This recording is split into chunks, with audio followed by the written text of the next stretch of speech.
Em nome do Pai, do Filho e do Espírito Santo. Amém. Querido irmão, querida irmã, paz e bem. É na alegria do Espírito Santo que aqui mais uma vez nos encontramos no canal para a reflexão do Santo Evangelho. Hoje a igreja nos fala através do evangelista São Mateus, capítulo 10, versículo do 1 ao 7.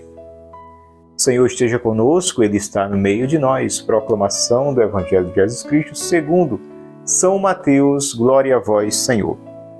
Jesus reuniu seus 12 discípulos e conferiu-lhes o poder de expulsar os espíritos imundos e de curar todo mal e toda enfermidade. Eis o nome dos 12 apóstolos. O primeiro, Simão, chamado Pedro, depois André, seu irmão, Tiago, filho de Zebedeu, e João, seu irmão, Felipe e Bartolomeu, Tomé e Mateus, o publicano, Tiago, filho de Alfeu e Tadeu, Simão, o cananeu e Judas Iscariote, que foi o traidor. Estes são os 12 que Jesus enviou em missão após lhes ter dado as seguintes instruções: não ireis ao meio dos gentios, nem entrareis em Samaria. Ide antes as ovelhas que se perderam da casa de Israel. Por onde andardes, anunciai que o reino dos céus está próximo. Meus irmãos e minhas irmãs, essas são palavras da nossa salvação. Que as palavras do Santo Evangelho perdoe os nossos pecados, nos conduza à vida eterna. Amém.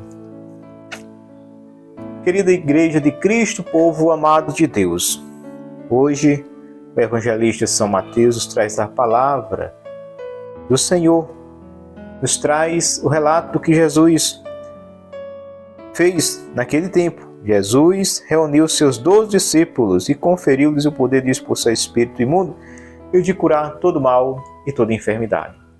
Sem mim, nada podeis fazer.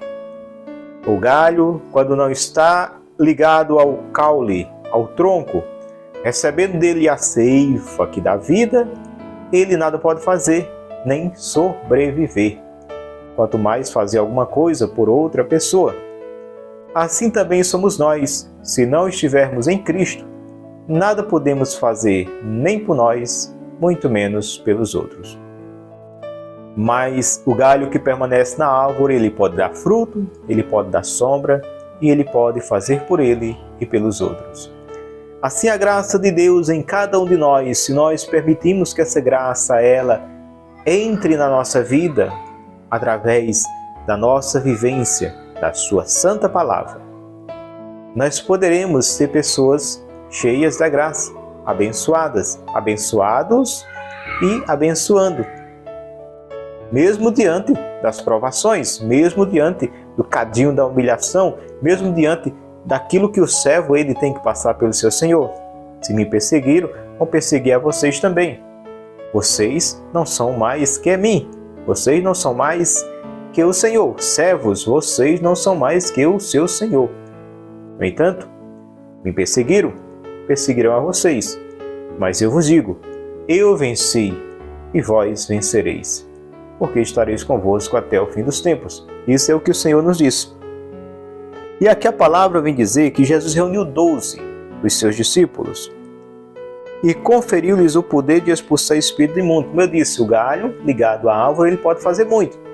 E aqui os discípulos ligados a Cristo, eles receberam o poder de expulsar espírito imundo, de curar todo mal e toda enfermidade. A quem foi dado essa graça, esse poder? A igreja. Aqui os apóstolos, que são representantes hoje, né, deles são o Papa Francisco na Cátedra de Pedro, Pedro como príncipe dos apóstolos, e aí vem os demais. Hoje nós chamamos de bispos, os bispos que vieram da sucessão aí de Pedro e tantos os outros. Hoje essa igreja há mais de 2000 anos, viva, levando a missão do Cristo. Ela recebeu o poder de Cristo, não foi dos homens.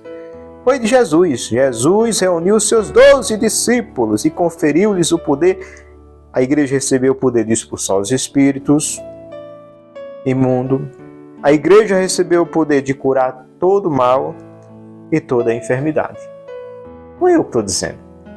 É a palavra de Cristo, é Jesus que está afirmando, é a palavra de Deus que está afirmando. E eis o nome dos 12 apóstolos.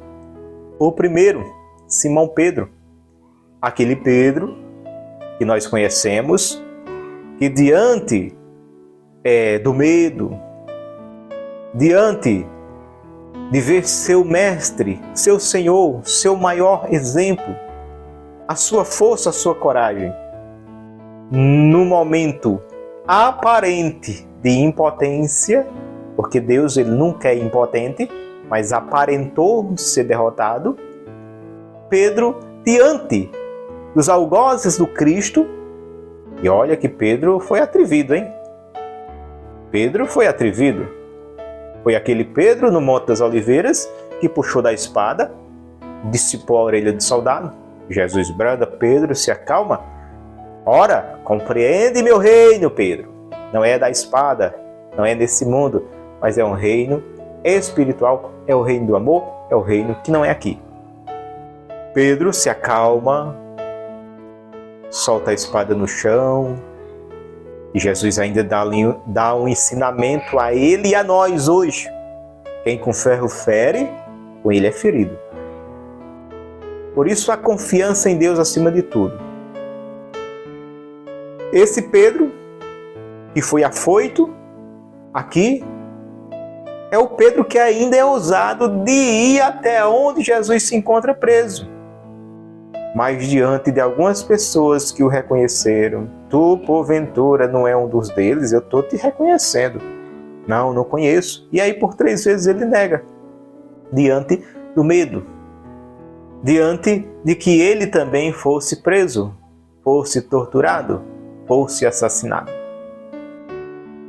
E esse Pedro, Jesus não muda a sua escolha. Jesus não mudou a escolha de Pedro por essa queda, por essa falha. Mas Jesus, mais do que escolheu, deu a Pedro a graça de ser o príncipe dos apóstolos. Mateus 16, a partir do versículo 18. Pedro, tu és pedra, sobre esta pedra eu edifico a minha igreja, as portas do inferno não irão prevalecer. Quando Jesus diz não irão prevalecer, não é que o inferno não vai investir, porque o inferno tentou o próprio Cristo. Mateus 4, Jesus é tentado pelo demônio.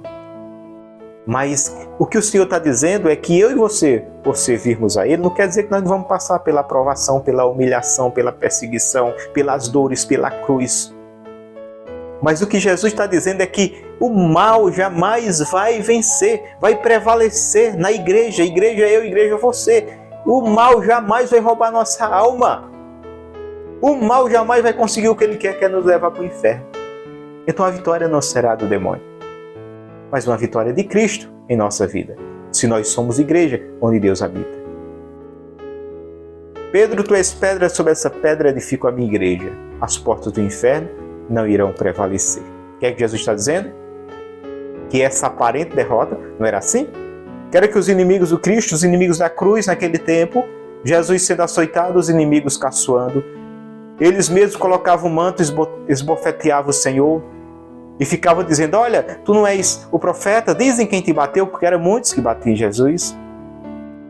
Para eles, aquele homem estava derrotado. Então o mundo olhava aquele que dizia ser o Filho de Deus, derrotado, vencido, a aparente derrota do Cristo. Os olhos mudando, que olha e vê derrota, mas os olhos do Pai via vitória, os olhos de Deus via vitória, e mais do que os olhos do Pai, os olhos de Maria, pela força e a graça do Espírito Santo, via vitória. Porque tão bem diz São João, que Maria estava de pé diante da cruz, porque o Espírito Santo sustentava Maria naquele momento de dor.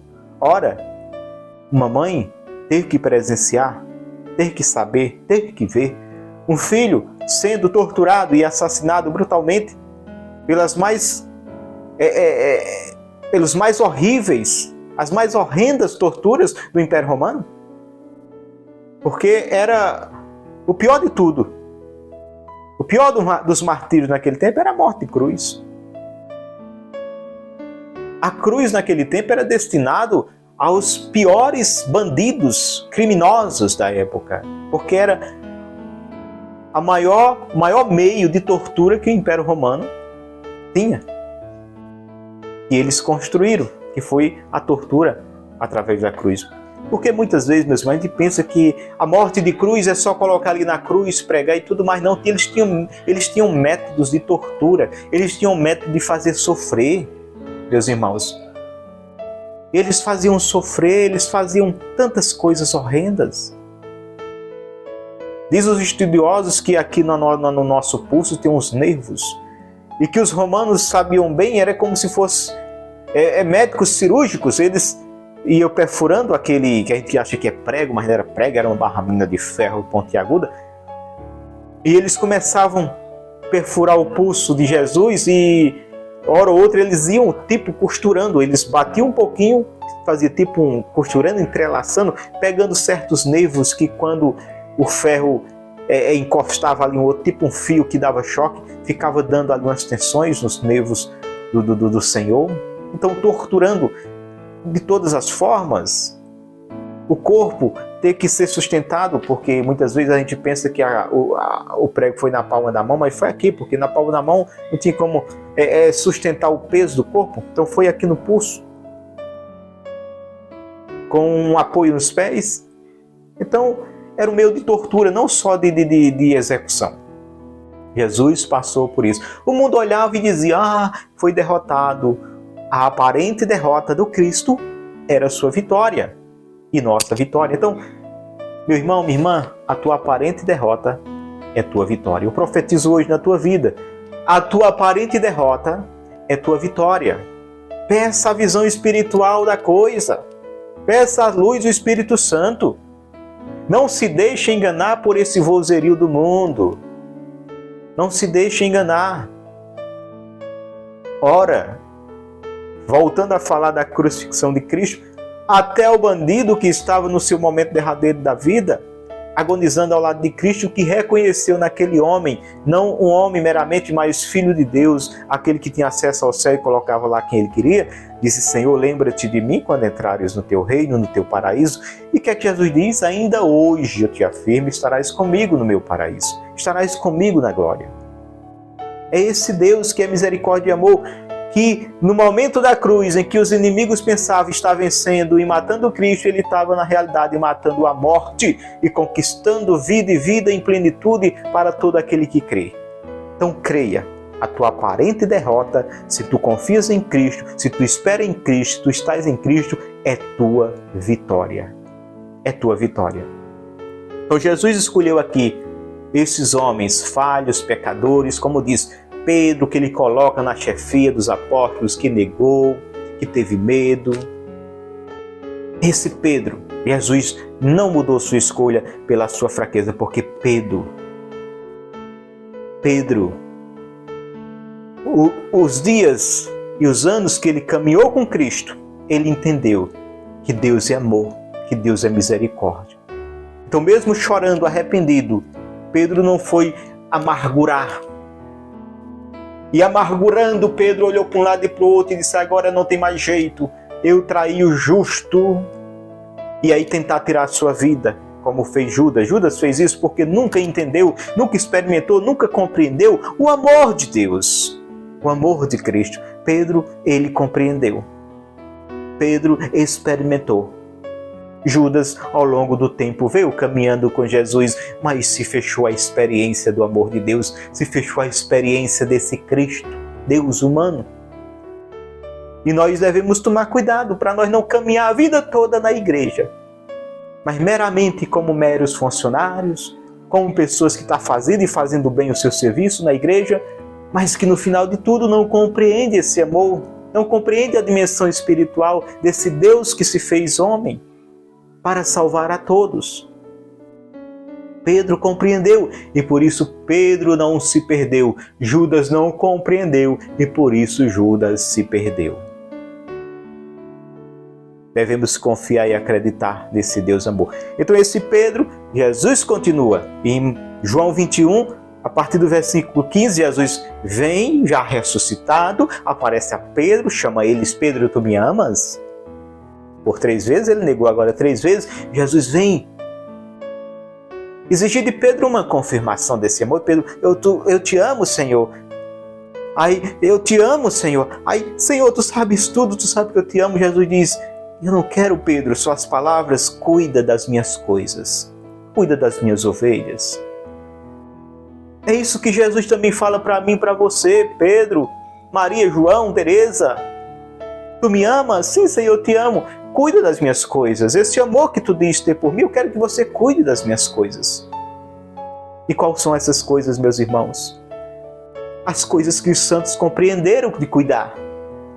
As coisas que os santos deram a vida em cuidar, que foi a palavra sendo anunciada, o povo de Deus sendo evangelizado, os cativos do poder de Satanás sendo libertado pelo poder da palavra de Cristo, pelo anúncio da palavra de Cristo. Ele confiou a mim e a você, meu irmão. Ele confiou à igreja. Veio os primeiros chamados aos apóstolos, como eu disse, Pedro, primeiro Papa, hoje na cátedra de Pedro, na função de Pedro, de São Pedro, está o Papa Francisco, os demais bispos, cardeais, todos que compõem essa classe episcopal, do episcopado. Mas também se estende a nós leigos, conscientes, católicos, conscientes, batizados. O batizado tem que compreender sua missão. Você não foi batizado somente para você ir assistir reza, assistir missa. Não! Você foi batizado e foi inserido em você. O Cristo se tornou um cristão, um Cristo no aumentativo cristão, para fazer as obras de Cristo, para praticar as obras de Cristo. E é isso que nós devemos ter consciência, meus irmãos. É isso, e avançar para as águas mais profundas. Tem uma cançãozinha que diz: e deixe os homens falar, que zombem de mim. Tô nem aí, tô nem aí. Eu sou de Deus. E é isso que nós devemos afirmar. Eu sou de Deus. E usar as armas de Deus. Porque é isso que o inimigo quer. O inimigo vem, nos cutuca, nos machuca. Da hora dá um tapa, né? Assim que aconteceu com Jesus. O soldado bateu. Eles vêm com essas armas e querem que a gente revide. Com as armas que a gente foi agredido, ele quer que a gente revide. Mas Jesus não revidou. Jesus não foi dar outro tapa. Jesus foi para o diálogo. Jesus emudeceu aquele soldado. Me mostra onde eu errei. Se falei errado, me diz em qual ponto. Agora, se falei certo, por que me bates? Quando se está com a verdade, não teme, nem mesmo aqueles que são do mal, malvados. Nós não tememos, porque Cristo é a nossa força, é a nossa vitória. E não é euforia ou prédica, é a verdade de uma vida, é a verdade de uma experiência, é a verdade já vista na vida de tantos santos. Tantos santos que viveram essa confiança, essa esperança em Deus de tal forma que tiveram coragem em Deus de dar a vida por Cristo. Literalmente dando a vida por Cristo. Que não temeram o seu sangue ser derramado por amor a Deus. Que se tornaram mártires, martirizados por amor de Deus, para cumprir a vontade de Deus, para ter Deus, para professar e não negar a sua fé em Deus. Então ele dá esse poder à igreja. A igreja do Cristo é a igreja que ela tem poder. Entenda isso. A igreja de Jesus, ela tem poder. Está entendendo? Podemos até não buscar essa graça. Podemos até nos limitar em usar esse poder. Mas ela tem poder. Ela tem poder de expulsar espírito mal, de curar todo mal e toda enfermidade. E o nome dos 12? Os 12 apóstolos, primeiro Pedro, depois veio André, irmão de Tiago, filho de Zebedeu, e João seu irmão, Felipe, Bartolomeu, Tomé, Mateus, o publicano, Tiago, filho de Alfeu e Tadeu, Simão, o cananeu e Judas Iscariote, como falei já, do que traiu Jesus, o traidor. Estes são os 12 que Jesus enviou em missão após lhes ter dado as seguintes instruções: não ireis ao meio dos gentios, nem entrareis em Samaria, ide ante as ovelhas que se perderem da casa de Israel. Por onde andardes, anunciai que o reino dos céus está próximo. Curai os doentes, ressuscitai os mortos, purificai os leprosos. Aqui já adentrei o versículo 8. O evangelho de hoje vai só até o 7, mas vamos continuar. Ressuscitai os mortos, purificai os leprosos, expulsai os demônios. Recebeste de graça dai. Então, a gente vê aqui que toda essa graça dada à igreja é dada de graça e de graça deve dar. Então, vamos desconfiar daqueles que dizem, eu vou lá, eu faço uma oração, mas o valor é X. Eu faço um trabalho, o valor é X. Eu expulso isso, o valor é X. Não, recebeu de graça dai. A igreja do Cristo não cobra. Ora, como se pode, a gente vê lá no Atos dos Apóstolos, o Simão, né? O mago, que quis comprar o poder do Espírito Santo com dinheiro. Paulo diz, maldito seja tu e teu dinheiro, se julgas comprar o dom de Deus com dinheiro. Então, é de graça recebeu, de graça dai. Aqueles que receberam o dom de anunciar essa palavra, aqueles que receberam o dom de orar pelo doente e ele ser curado, que receberam o dom de fazer uma oração de cura e libertação, estou falando para leigos, fazer uma oração de cura e libertação e ele ser liberto, de graça recebeu, de graça dai. Já na ordem sacerdotal, a unção dos enfermos, quando está lá o doente que vai dar a unção dos enfermos, só o padre pode fazer isso, nem o diácono pode. A graça de curar as almas, a cura interior, as almas pelo confessionário, pela confissão. Só o padre recebeu essa graça pela ordem, nem o diácono. E aí por diante. Então, recebeu de graça dá. Eu pergunto a você, pergunto a mim, quantas vezes você já foi no confessionário se confessar? Eu já perdi as contas. Imagina se eu fosse pagar por cada ida ao confessionário. Eu não teria condição de pagar. Porque não paga, recebeu de graça dá. E quem pode comprar a graça de Deus, meus irmãos? Por isso que Jesus diz de graça, recebeu de graça dá. Porque se for pagar, se for comprar, não tem dinheiro. Porque já foi comprado. E sabe qual foi o dinheiro? Sabe qual foi o preço? Não foi ouro nem prata, foi o sangue de Cristo. Ele abriu lá na cruz, né? Jorrou água e sangue como fonte de misericórdia para todos nós. Oh, glória! Então essa é a nossa igreja católica, apostólica, romana. Uma igreja que tem poder, dada por Cristo. Uma igreja que enviou e continua enviando. E vai continuar enviando e pregando até que Cristo venha buscar a sua igreja. Uma igreja que entendeu que de graça recebeu e de graça está dando, derramando aí tantos sacramentos aí em favor da humanidade, sacramentos que cura, sacramentos que salva, sacramentos que liberta.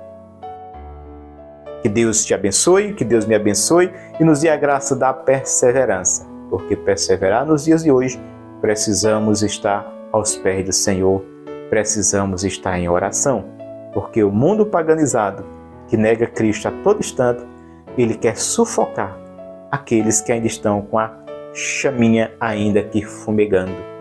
Por isso, peçamos a Cristo a graça da perseverança.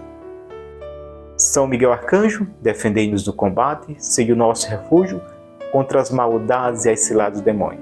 Ordem de Deus, instantemente pedimos, e vós, príncipe da milícia celeste, pela virtude divina, precipitai ao inferno a Satanás e a todos os espíritos malignos que andam pelo mundo para a perdição das almas.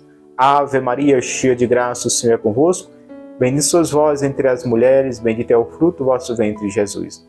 Santa Maria, Mãe de Deus, rogai por nós, pecadores, agora e na hora da nossa morte. Amém.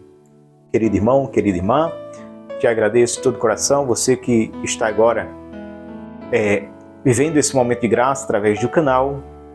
Peço que compartilhe para que essa palavra que cura, que salva e liberta chegue a outras pessoas. Se puder também, deixe o seu like, se inscreve no canal e vamos juntos anunciar Jesus. Tchau, tchau, paz e bem!